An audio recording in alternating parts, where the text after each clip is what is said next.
Thanks for coming back again today. So today we're going to be working on bump and run.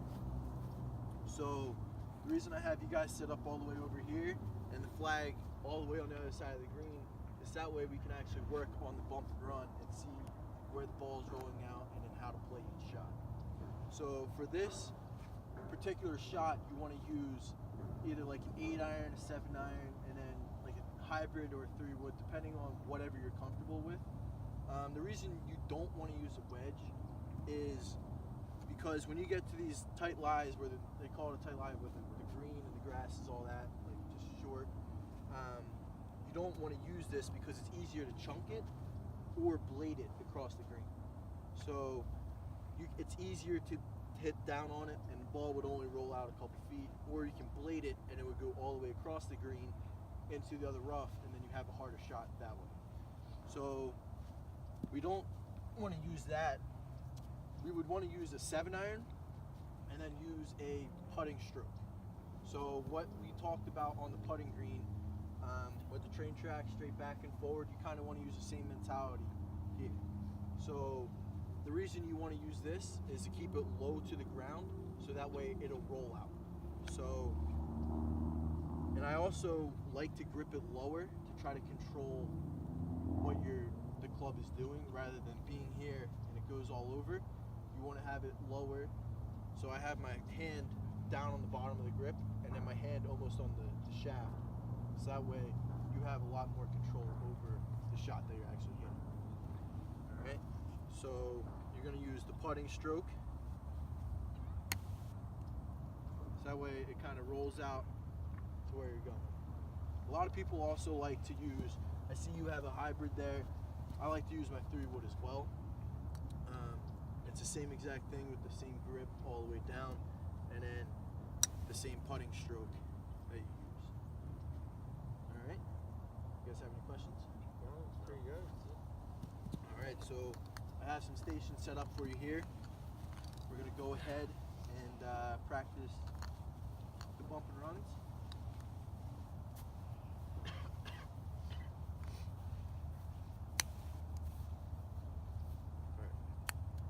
So the only thing I would say with that is you want to have the ball toward the back of your stance. Okay. Because in the front of your stance means higher, back of your stance means lower. Okay. So if you're trying to hit a low shot, you want to have it in the back, so that way you're just going to roll on it. Let it run. Yeah, so if you put it in the front, it's going to pop it up a little bit and it's not going to roll out as much as you would like. Okay. Back a little bit more. Yep. Keep it lower. Perfect. Then you see how that rolls all the way out. Yep. Now you have about a 3-foot putt. Yep.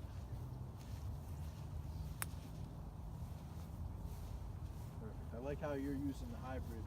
It's a lot easier because it's easier when the ball bounces off. It's kind of like a hot face. Yeah.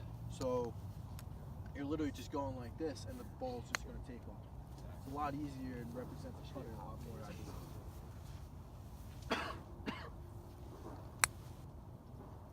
Perfect. Just like that.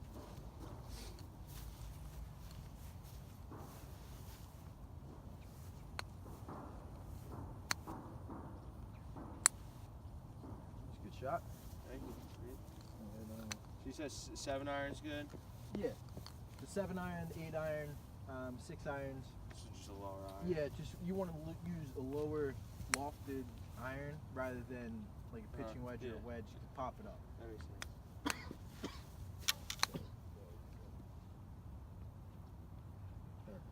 Oh. Alright. So, watching you guys do the other demonstration, I realized some of you guys have quick backswings and then quick going through. So it's all about tempo. Alright, so this next drill here, you have 2 balls lined up. So you're going to put the club in between them, and then the goal of this is to try to get the ball around here. So that way you're having good tempo coming back. So it looks like that. So you want the ball to try to end up in this vicinity. If you have a quick takeaway, the ball is going to go all the way back way faster and further. And that's going to make everything be off in the swing. So the tempo is really important in the golf swing. So when you take that club back, you want to have it go back the same as you're going through. Make sense? So when you take it back, it's going to be here and then through. All right? Where should the ball be going back to when we're taking it back? Is there a specific spot where we? Yeah, so it's supposed to be around like 4 to 5 feet back. Okay. So you could put another ball out here just to try to aim for that ball. All right?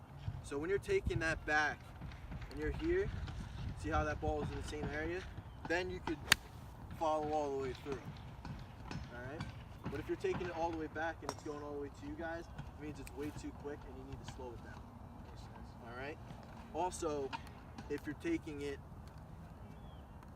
and it's only getting a little bit, it means you're going to have to take it up a little bit faster, because then you're going to get to the top and have to try to elevate speed and try to go through it faster to try to make the ball go.